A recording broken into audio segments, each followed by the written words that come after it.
Soybean বড়ি দিয়ে তৈরি করা এই কাবাবটা আপনি যদি একবার খান তাহলে বুঝতেই পারবেন না যে এটি সয়াবিন বড়ি দিয়ে তৈরি করা। এই কাবাবটি খেতে কিন্তু খুবই সুস্বাদু এবং আমার বাসার প্রতিটা মানুষ কিন্তু এই কাবাবটা খুবই পছন্দ করে, বিশেষ করে প্রোটিনের চাহিদা পূরণে অনেক উপকারী। যাই হোক, কি কি উপকরণ লাগছে আমি সবকিছু দেখিয়ে দিচ্ছি। এখানে মুসুর ডাল আর বুটের ডাল নিয়েছি, এছাড়া সয়াবিন বড়ি আর কিছুটা মুরগির মাংস। তো প্রথমে আমার সয়াবিন বড়িটা সিদ্ধ করে নিতে হবে, তো পাত্রে আমি ঢেলে নিচ্ছি। তো এখানে কিন্তু প্রায় 200 গ্রামের মতো সয়াবিন বড়ি আছে। এরপরে পাত্রে পানি দিয়ে আমি চুলাটা জ্বালিয়ে দিব এবং কিছুটা লবণ দিয়ে দিয়েছি এবং সয়াবিন বড়িটা প্রায় 5 থেকে 6 মিনিট সিদ্ধ করে নিব। তো সিদ্ধ করার সময় আমি এক টুকরা লেবুর রসও দিয়ে দিচ্ছি, কারণ সয়াবিন বড়ি থেকে একটা গন্ধ আসে, তো এই গন্ধটা যেন না আসে এই জন্য আমি লেবুর রসটা দিয়েছি। তো এই তো সিদ্ধ হয়ে গেছে। সিদ্ধ হওয়ার পরে এটাকে কিন্তু খুব ভালো করে ধুয়ে নিতে হবে। ধোয়ার পার্টটা কিন্তু খুব বেশি ইম্পর্টেন্ট, কারণ সয়াবিন বড়ি যদি ভালোভাবে ধোয়া না হয় তাহলে এটা থেকে একটা গন্ধ আসে, আর এই গন্ধের জন্য কাবাবটা খেতে কিন্তু বেশি একটা ভালো লাগে না। তো যাই হোক, বারবার পানি চিপে চিপে কিন্তু এটাকে ধুয়ে নিতে হবে। তো প্রথম পর্যায়ে এটা বেশ গরম থাকে, তখন কিন্তু হাত পুড়ে যাওয়ার সম্ভাবনা থাকে, কারণ চাপ দিলেই ভেতর থেকে গরম পানি বের হয়ে আপনার হাত পুড়ে যেতে পারে। একটু সময় নিয়ে পানি বদলে বারবার এটাকে ধুয়ে নিতে হবে এবং বারবার পানিটা ভেতর থেকে চিপড়ে বের করে ফেলতে হবে। তো অবশ্যই বুঝতে পেরেছেন, আমি পুরো ভিডিওতে এক্সপ্লেন করার চেষ্টা করেছি কিভাবে এটাকে ধুতে হবে। তো ফাইনালি আমি আরেকবার ধুয়ে নিচ্ছি। সম্পূর্ণ ধোয়া হয়ে গেলে তুলে নিব এই ঝাঁঝরিতে। সয়াবিন বড়িতে কিন্তু একটুও পানি থাকা যাবে না, একদম চিপড়ে নিতে হবে ভালো করে। ভালোভাবে ধুয়ে এরপর চলে আসতে হবে পরবর্তী প্রসেসে। এখানে আমি ডাল এবং মুরগির মাংস এছাড়া সয়াবিন বড়ি নিয়েছি। এই সব কিছুকে খুব ভালো করে বেটে নিতে হবে। অফ ক্যামেরা আমি বেটে নিয়েছি, কারণ বাটাটা দেখালে ভিডিওটা অনেক বড় হয়ে যেত। এই যে মুসুর ডাল, এরপর সয়াবিন বড়ি এবং সাথে নিয়েছি মুরগির মাংস বাটা। অবশ্যই এটাকে পাটাপোতায় বেটে নেওয়ার চেষ্টা করবেন। তো অন্যান্য মশলার মধ্যে আমি নিয়েছি পেঁয়াজ কুচি, ধনিয়া পাতা কুচি, কাঁচামরিচ কুচি, আদা রসুন পেস্ট এবং একটু লেবুর রস। তো সব কিছু একবারে দিয়ে দিতে হবে। এখানে নিয়েছি প্রায় 1 কাপের মতো পেঁয়াজ কুচি, ধনিয়া পাতা কুচি, কিছুটা কাঁচামরিচ কুচি আর নিয়েছি প্রায় 3 চামচের মতো আদা রসুন বাটা। তো সাথে একটু লেবুর রসও দিয়ে দিচ্ছি, তাহলে এখান থেকে আর গন্ধ আসার সম্ভাবনা মোটেই থাকবে না।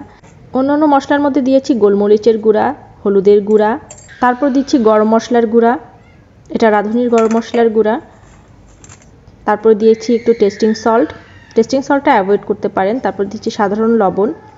এরপর এটাকে একটু প্রথমে মেখে নিতে হবে।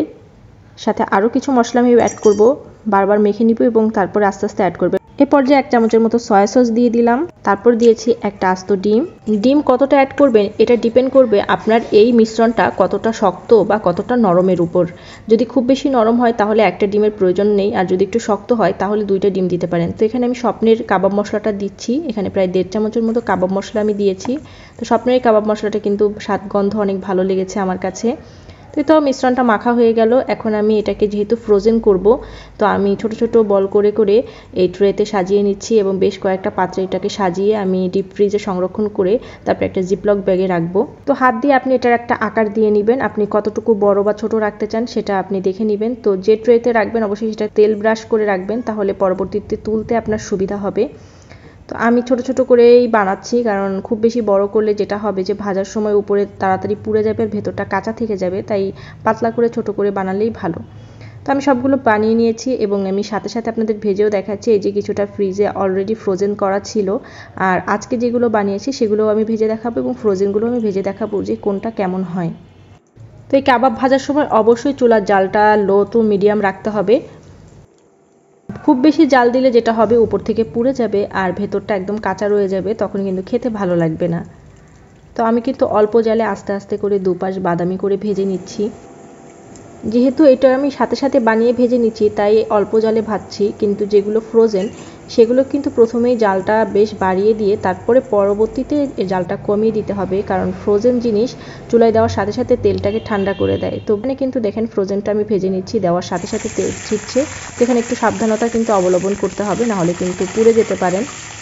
তো একটু পরেই দেখতে পাবেন তেলটা কিন্তু এই ফ্রোজেন কাবাবটা ঠান্ডা করে দিয়েছে। এই যে দেখুন এখন ঠান্ডা হয়ে গেছে তেলটা। তো এই জন্য ফ্রোজেন কিছু ভাজতে গেলে মোটামুটি তেলটা ভালো রকম গরম করে নিতে হবে। তো এই দেখুন আমার মন মতো কালারটা চলে এসেছে এবং কাবাবগুলো দেখতে কিন্তু অনেক লোভনীয় হয়েছে। তো আমি সবগুলো তেল থেকে তুলে নিচ্ছি। এখন আমি আপনাদের দেখাবো যে আসলে কোনটা কেমন হলো। তো তো প্রথমে আমি দেখাচ্ছি আজকে যেগুলো ফ্রেশ তৈরি করলাম, মানে আজকে তৈরি করেই যেগুলো ভাজলাম সেগুলো প্রথমে ভেঙে দেখাচ্ছি। দেখেন ভেতরে কিন্তু খুব সুন্দর সিদ্ধ হয়েছে। আর এটা হচ্ছে ফ্রোজেনটা ছিল, ফ্রোজেনটাও কিন্তু খুব সুন্দর সিদ্ধ হয়েছে এবং দুইটা কাবাবই কিন্তু খুব লোভনীয় লাগছে দেখতে এবং মাশাআল্লাহ খেতেও কিন্তু অনেক অসাধারণ হয়েছে। আজকের মতো ভিডিওটা এখানেই শেষ করছি। ভিডিওটা কেমন হলো অবশ্যই কমেন্টে জানাবেন, আর এরকম অনেক অসাধারণ রেসিপি পেতে আমার পেজের পাশে থাকবেন। আসসালামু আলাইকুম, আল্লাহ হাফিজ।